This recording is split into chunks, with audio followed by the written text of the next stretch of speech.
Good morning, everyone. Thank you for joining us. 30 minutes with Spyglass Stunning. We have an incredible guest today, an awesome, amazing guest. We really appreciate her being here. She is the executive director of entertainment at Condè Nast. She is also a podcaster herself. She's got one coming up we're going to talk about. It's called Cool that she's launching shortly. She is a world traveler. She is a fellow Angelino, and more importantly, she's a fellow tennis aficionado. And I think we should start there. Welcome to the podcast, Liz Culley. Thank you for being here. Thank you for having me. How fun is this? Yeah, this is awesome. I have my headphones in just so I don't mess with your audio. I want everything to be as perfect as possible, Aaron. Looks great, sounds great. We appreciate it greatly. Let's talk tennis. I mean, we got to get right into it because I'm nothing but I don't even like going on your Instagram because I'm just jealous of where you've been, what you do. Where was the last one you were at? I mean, the big event. And who just big event. I was going to say, well, I played tennis last night. Sure, we know that. I was at Indian Wells, which was super fun. I was there for the finals, and that was really great tennis to watch. And it was my wife's birthday, so it was a nice treat for her. And it was super. The weather was perfect. Like we were in tennis paradise. Yeah, well, the weather's always perfect and everybody looks great and everyone's tan. Happy birthday to your wife, by the way. I'll tell her. And so you were there for the finals, which of course is always incredible. And who'd you see? I mean, well, I saw Alcazar and Rafa, which was like master and student playing each other. I mean, it was so great. How's this guy still doing it, by the way? He's like 65 years old. No, he's 37. Amazing. He's 37. I'm 43 and feel 73, so I don't know. Yeah, because you have 100 children, which is why so this is interesting. I love doing like a deep dive on anyone, really, no matter if it's tennis or otherwise. But while we were watching and, I was kind of like Googling and I'm like, God, how old? Same kind of question as you. Like, how old is Rafa? Like, how long has he been doing this? He's 37 years old. He got married in the quarantine or during quarantine to his long time love. And he said that he won't have children until he retires because he wants to, he can't focus on both. And you having just keep popping them out. Right. If you have three, you have, like you said, you have 100. Although Federer does it, I think, what does he have? He has 4 kids, right? And he travels around the world. Yeah, but I think Rafa's a different kind of guy. But it was fun. Kind of it was fun tennis to watch. It was just great. Iga, like crushing it. You know what I mean? Just taking the whole thing. That was really fun because I had actually been there previously in the week. It was a wild week. I was there, drove back to LA, and then drove back for the finals weekend because I was throwing an event earlier on the week. So it was a big tennis week. And it was great because I saw Maria play. And I'm trying to think now who she was playing, but the other person got hurt. That's the fun thing about tennis is it's like, it really is luck of the draw, Anyway, but we could talk about tennis forever, but it was definitely fun. We're going to talk about a little bit more because I want to hear how often you get to play. You said you played last night. How often do you at least get out on the court? And let me feel great about it because with 3 young children, I don't know, I get out there once a quarter. Okay, so here's the fun part is that I'm actually pretty bad at tennis. So I played as a kid, but, my friend group is very tennis focused. And I advise and I sit on a board of an incredible tennis magazine, which I have to plug, called Racket, which if you don't subscribe, I highly recommend. And so my wife and I have been taking lessons. We play about 2 to 3 times a week, and I'm still pretty bad. Lessons at all, or is it just you two going out there? No, it's like all lessons. Oh yeah, so you're out there like getting run around by somebody. Yeah, last night I had a lesson. Tomorrow morning I have a lesson. We do go to Burbank and hit the ball machine. Yeah. Slinger, sponsor me. I love it. So you are on the board of Racket. And as we mentioned at the top of the podcast, you're launching yet another one. Although you are currently the co-host of 2, right? Well, yes. So I had a podcast. I was a co-host on a podcast called Scissoring Isn't a Thing, which was an LGBTQ plus entertainment podcast produced by Embassy Row, who does like Watch What Happens Live. And it was very integrated into the Bravo world. My co-host is Andy Cohen's longtime assistant. So we had a lot of Bravo Lebs on, and that ended. We're totally fine. If there's no podcast drama, it just, we did it 2.5 years. And, Darren, my previous co-host, is really focused on true crime stuff. That's really her passion. And I'm a little bit more all over the board. So I was a co-host on, and then it's a very long story that we don't have time for, so you'll have to have me on again. But I reconnected with a childhood friend who is like major in radio. Because Facebook, Instagram didn't exist when I was in high school, we lost touch and then came back together. Her name's Taylor Strecker. She was the original Sirius XM host of Cosmopolitan Radio. She was like right across the hall from Howard. I'm a co-host every Tuesday on her show now. So yeah. And then Cool, my new podcast, which is God knows what that's going to be about, is coming out in June. So I have a lot going on. I don't have kids. You don't have kids. You get right. You can do anything you want, I guess, including all of those podcasts. But you mentioned you're not sure yet what it's going to be about, but I got to assume there's some idea, right? I mean, it's a hell of a title. I love the title. Well, thank you. It's something that I say quite often. So, it's going to be really reflective of what I like and my life. And, I'll definitely continue to highlight and uplift, queer, LGBTQIA+, and basically not white people interviews, because that's something I've always been very passionate about and something that I love to do. But it'll definitely be pop culture, fun stuff. I'm doing a whole deep dive episode on Tupac. I love Tupac, like literally love Tupac. I mean, you're guaranteed to be turned on 93.5 at any time of day to hear a Tupac song. Every third, possibly the fourth song that's on there. Or you could just skip K-Day and go straight to Spotify like I did. Let's just go. Look, literally, I just opened up Spotify. All eyes on me. All eyes on me. However, I'm really into The Hearts of Men. Highly recommend. 10 out of 10. Been really rotating it back these days. In fact, my wife and I walked down the aisle to Tupac. Yes. That like, I'm not kidding around. This is not like a fair weather fan. Was this you demanding that you're doing that? Or was she like, I'm doing this for you because I love you? I think she was just like, this is so you. Yeah. I mean, my 30th birthday, she got me an entire cake from Cake and Art in Los Angeles of an entire bust of Tupac. Oh, that's so cool. It was sick. It was sick. You should probably marry her all over again. Probably no. I can't afford it. Right. Which we're going to talk about real estate in Los Angeles and save some of that for that, obviously. But when did we lose him? It was 96, right? It's been that many years since he's been gone, and still he touches us all. So that is great.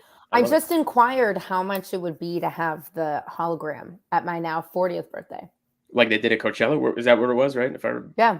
I know the dude who did it, like whose company it is. And let's hear the number. I don't know yet. I just hit him up. If we were to take a guess, what do you think it costs just to see like him for 5 minutes? I think, well, first of all, if I'm I just want full concert. I actually, you know what I would do is I would have them reenact, because there's video and audio of House of Blues concert a la 1995, I believe it was, up there on Sunset before they got rid of it. And I would want the entire thing redone again. I don't know. I'm thinking like AV. I'm thinking at minimum 50. Right. And maybe that's hard cost. Every penny. And great plug for the House of Blues. I missed that place. A lot of good nights there. I don't know why they ever got rid of it. Yeah, though I definitely went there and there was a shooting the last time I went. DJ Mustard, YG. Yeah, used to live right underneath it. I've had a lot of times. I shot a mini documentary with Mac Miller there, Neo. I used to shoot when I worked in production. I shot a lot there. And almost got shot. It was what a time. And what part of town are you in now? I live right by the Grove. So, I just will never buy a home because I forget to go to the grocery store and go to Erewhon at least once a week. And spend my afternoons at Chironi drinking things that aren't on the happy hour because I just refuse to save money, apparently. I mean, and both of those places will definitely put a dent in your down payment. But have you been looking? Have you been out there actually trying to place a home? Okay. And how long have you been out? How long have you been in the marketplace looking? Let's talk. Well, I think it's, in full transparency, I think there's a lot of pressure, especially from the good old boomers who didn't really have to worry about 2008. And I just feel like I'm in this, like, I'm in the ocean and I'm just constantly trying to get back to the sand. And I just keep getting like hit in the back by these You're just waves. like everybody else. You're just watching this insane equity. I like to say, like, what the last 5 years were ludicrous enough, but the last 6 months we have truly left planet Earth and what the valuations are on this. Well, and listen, all across town. Truly. And, I'm born and raised from Marin County in San Francisco. My father is a very well-renowned structural engineer, worked on a lot of really famous private homes, but then also a lot of large, buildings like, well, I don't know what they call it now, but it was called Pac Bell Park. I don't care. Isn't it like Oracle Park now? Like, miss me with that. Who cares about the Giants? We're all Dodger fans here. Whoa, no. Yeah, okay, my bad. No, you're right. Sure, I should know. I'll look it up for you. I promise. Sure ain't. So, Ghirardelli Square, like I grew up like working in my dad's office with architects and engineers every summer. My godfather was an architect. Like I would go with my dad on inspections, which let's just pause. The fact that people are not getting it, skipping inspections and buying homes is the silliest thing there is no way the daughter of a structural engineer would ever do that. Ever. Like that's stupid. If anyone is listening to me right this minute, you cannot skip the inspection, dude. Like, what are you talking about? Especially in Los Angeles, if you're looking in Laurel Canyon for the schools or like, what? Anyway, and we should tell everybody who's listening and just add on to it. Not just, and you're probably just talking about a general inspection. Like at least just take a look at like the simple things in the house, let alone a chimney, the foundation, the sewer inspection. The list goes on and on as to what, and a lot of people still do. But to your point, not only are they skipping inspections, they're skipping looking at the house entirely. That's so dumb thing now. It's honestly, it's ridiculous. And I think, again, so I kind of have all of this in my brain. And I was growing up thinking like Marin County was so expensive. And like, I would never be able to live there. And, and then the pandemic happens. I've been in Los Angeles for 10 years. And, I really do work in, as you kind of laid out, thank you. I really work in entertainment and I always wanted to. And tech to me is not my vibe. I unfortunately have to work in tech because entertainment is tech now, but like, I'm cool. I grew up in San Francisco. I don't need to particularly work in tech. I might at one point in my life, but right now I'm not interested in it. So moving home this is definitely an episode. You just mentioned cool. This is cool, by the way, because it's like, you could definitely make an entire episode on the idea that entertainment is tech. There you go. I know. Tupac, then episode number 2. I'm telling you, just like have me back. But I always thought, gosh, Bay Area, Marin County is so crazy. I'd lived in New York. Oh, so crazy. Then the pandemic happens and every fool, Tweedledum and Tweedle, I'm not allowed to curse on this, but you can fill in the rest, moves to LA. So then I'm like, okay, so I've got my good job. I've worked in tech. I've worked at startups. They never matched 401ks. Like I dealt with 2008. I dealt with it. Like, do you know what I mean? I'm like trying as an adult. I don't have an inheritance. I don't have parents that are giving me money. I have a friend who's a real estate agent. He always does polls on his Instagram. Like, how are you buying your house? All these fools talking about crypto, which we can talk about, and their mom and dad's giving them a down payment. And I've watched it. I've watched a lot of people that I know, their parents have the opportunity to gift them a couple $100,000. And that like seriously makes the difference, right? So I'm just doing my thing, stacking my chips, but obviously still need to like get my hair done, my nails done, like travel. Like I'm not going to ruin my life to buy a house, right? Like get out of here. Not having 100 kids. I hope you get to expense and write off some of that stuff. But to your point, by the way, not only is it parents giving the hundreds of thousands in down payment, but you're up against nearly 25% of the market being cash buyers. How about that? Forget just that down payment. How about everybody else? I allegedly sold drugs. Right. I thought I had cash too, but apparently I don't. Where's everyone getting the cash? Where is everybody getting somewhere between $1 to $5 million to purchase these single family and condos in and around Los Angeles? That is a great question. Where is all that money coming from? You mentioned crypto. I guess some of it's certainly coming from there, although it's taken a hit in the last year. But maybe some of those made their fortunes in the end of 19, 20, and a little bit in 21, if they were smart, got out. But yeah, where is all that money coming from, right? A lot of it foreign national money. A lot has to be international. A lot of it doctor, lawyer money, certainly. A lot of it just, brought people stateside, but brought in from overseas. But 25%, that's a huge number to be up against cash buyers. It's egregious. It's like, it doesn't even, so anyway, so here I am just living my life, stacking some chips, I'm also a woman, I'm also a queer woman. So, I'm not getting paid jack all compared to all the rest of the dudes out here. And then the pandemic happens and I'm like, wait, what? Huh?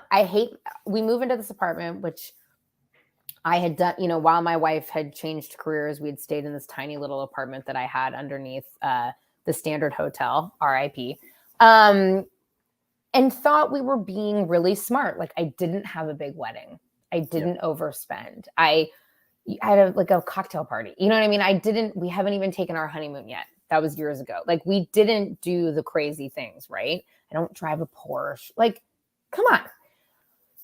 And then all of a sudden everybody moves here and it's worse than the Bay Area. Like, it actually makes I see lovelier homes in Marin and the Berkeley Hills than the shit boxes. Oh, sorry, bleep me out. You don't have to. We'll let one of those slide through. Sorry. You don't also have to tick the box on Anchor. Like, nobody cares. Nobody. So unless you're like Joe Rogan, do you know what I mean? And he shouldn't even be on air. But everything is insane. I'm like looking around. What am I going to? So I start to look as we all got pressured in the pandemic. We live in this apartment, which I like, but we really had the plan when we got married. Like, okay, we're going to be in this apartment because we don't want to, be on top of each other over in West Hollywood. We'll be in this apartment for 2 years. We'll travel. We can totally afford this place. It's definitely not above our, you know what I mean? We're being responsible and we'll move in 2 years. Well, guess what? 2 years has gone by and now we can't move anywhere because everything is a wreck. I looked at a place this weekend in Laurel Canyon because I do want to have a kid. Schools in LA are trash. Don't particularly understand where my taxes are going, given the fact that I legitimately just got yet another pop tire. Are you listening to this? Where are Liz Culley's taxes going? Isn't Garcetti the ambassador of Thailand? Is he gone already? Did we have somebody new already? I don't know. Rick Caruso is really on my tail. That's it. All right.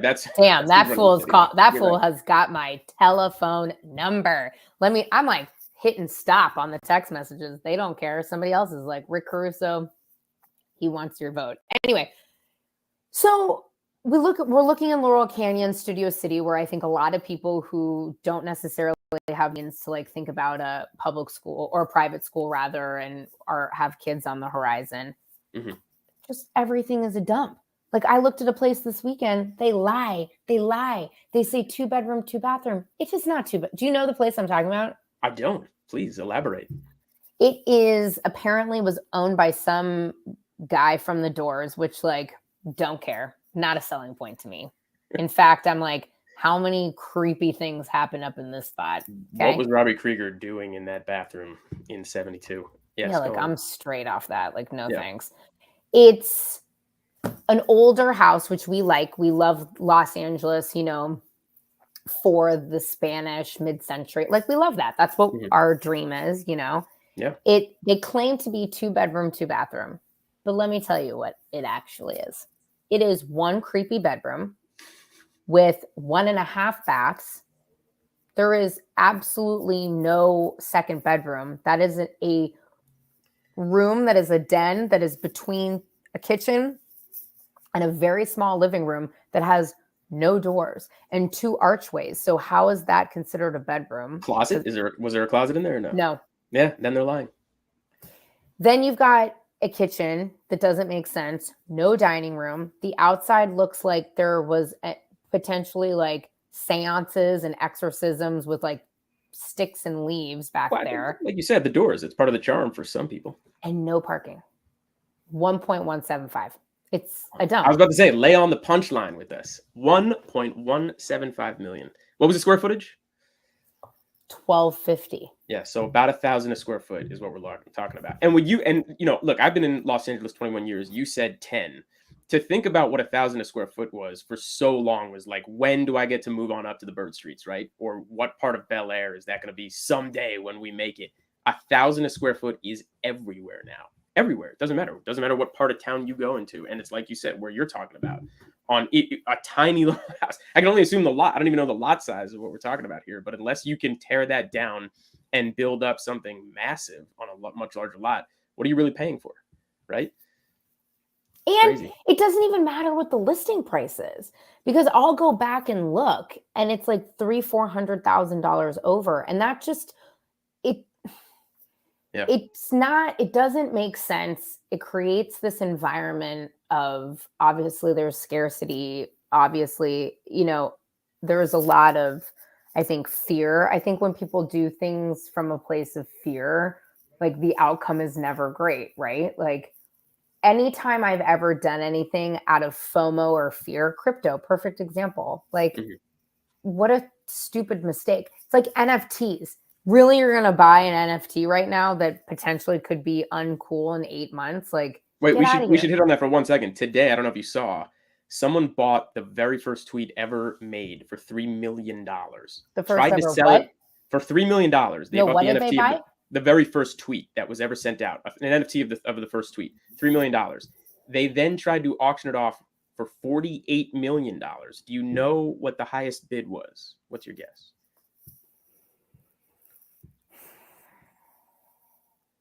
Well, I'd like to know who tweeted it and what was the tweet. I forget who it was originally. Was it Jack Dorsey? It might have been Dorsey who put it. I mean, it would only make sense if it was him or Ev. I forget, Evan McPherson, maybe his last name. Mm-hmm. But here, I'll hit you. I don't know, 150,000. $7,000. Idiot. Yeah, exactly. That's what I'm saying. Worth the laughter. Well, no, and it's so I took I attended a seminar last week on NFTs just because I was curious. I'm like, let me see what these chuckleheads are talking about. Yeah. And it's so fair weather. It's so ridiculous. Like it's completely based on FOMO and fear. And that's just that's ridiculous to me. It's like people going and buying real estate in the metaverse. Yeah. And yet you don't own a home in real life. That is silly talk. That is dumb stuff.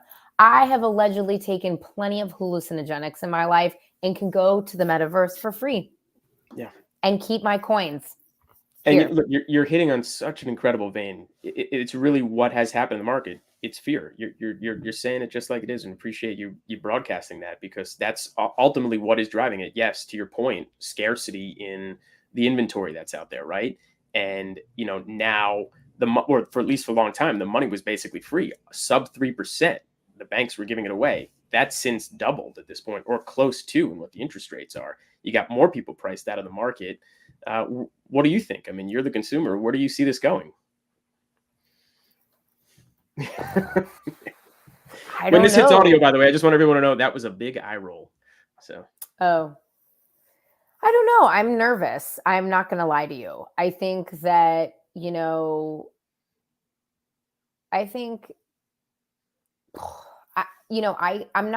don't feel comfortable buying things overpriced. I never do. I love me a real moment. Let me haggle on a price.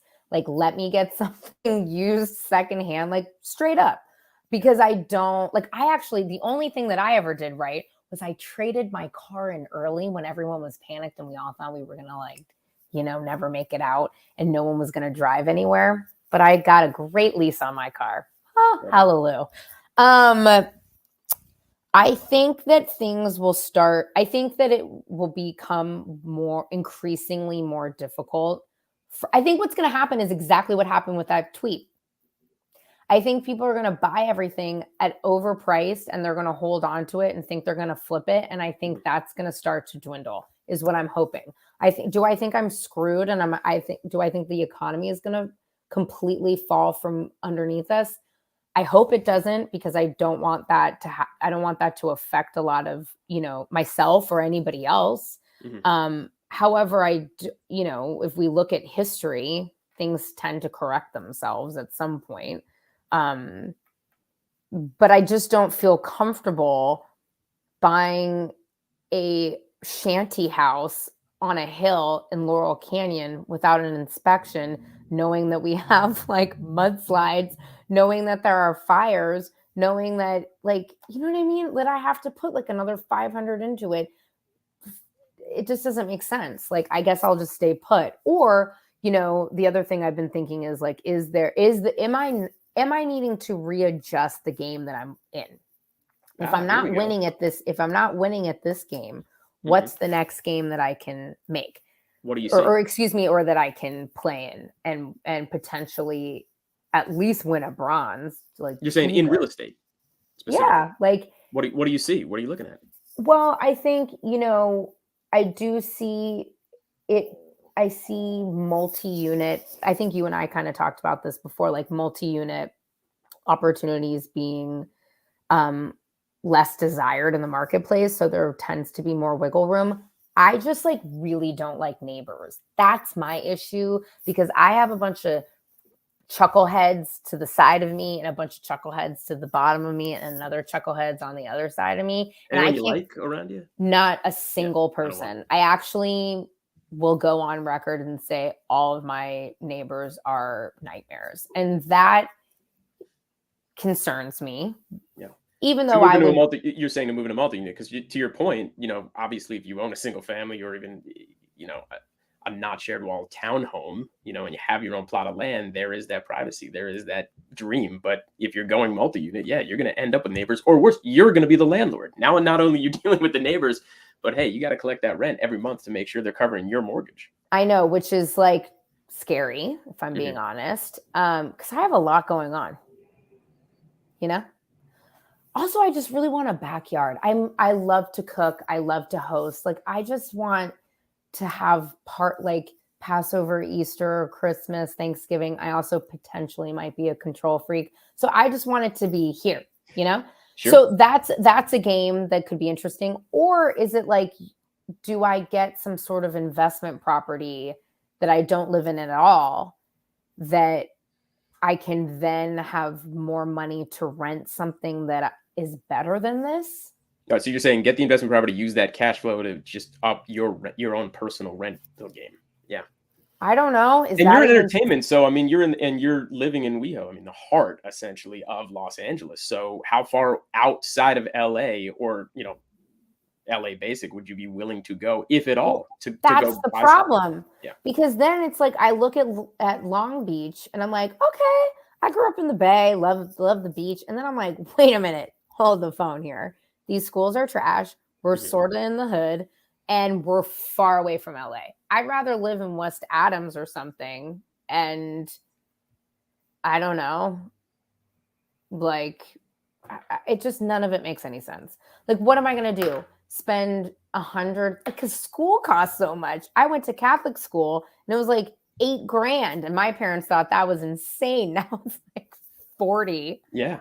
I mean, by the way, that could just be for $40,000 to educate a generation that doesn't actually want to work and be a part of the workforce and wants to make TikToks for a living. Oh, we can do a whole new 30 minutes on just that. And I agree with you. I mean, it makes it tough. And it starts with preschool and the cost of that, which is, outlandish. You land in a good part of Los Angeles if you're lucky to at least handle, get those elementary schools that you're talking about that everybody covets. But sure, when you get to middle and when you get to high school, the concern, to your point, LAUSD just not really cutting the mustard, so to speak. And a lot of people pay for private school.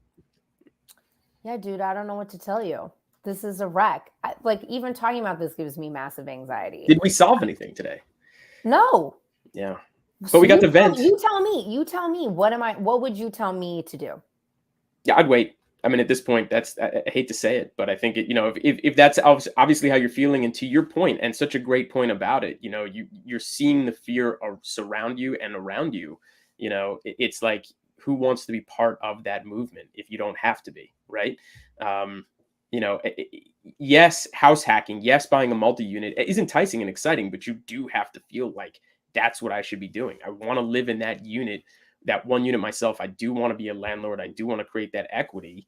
Otherwise, it's like, and if you don't have that, or have that passion to do it, yeah, it's not really a starter home anymore, because a lot of people were starting in that place and use that as a jumping off point to then go get their single family residence.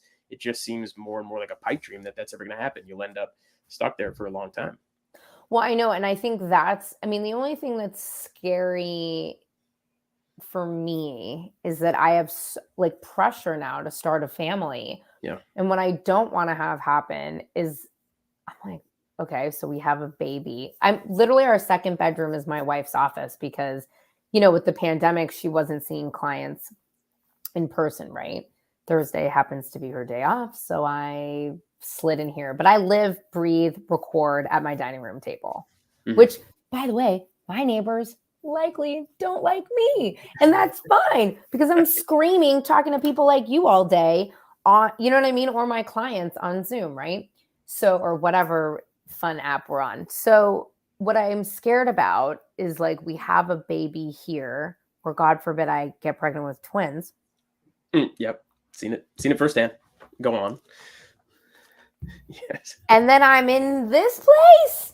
What, 1 bathroom, 2 babies maybe, and a wife here? I don't know.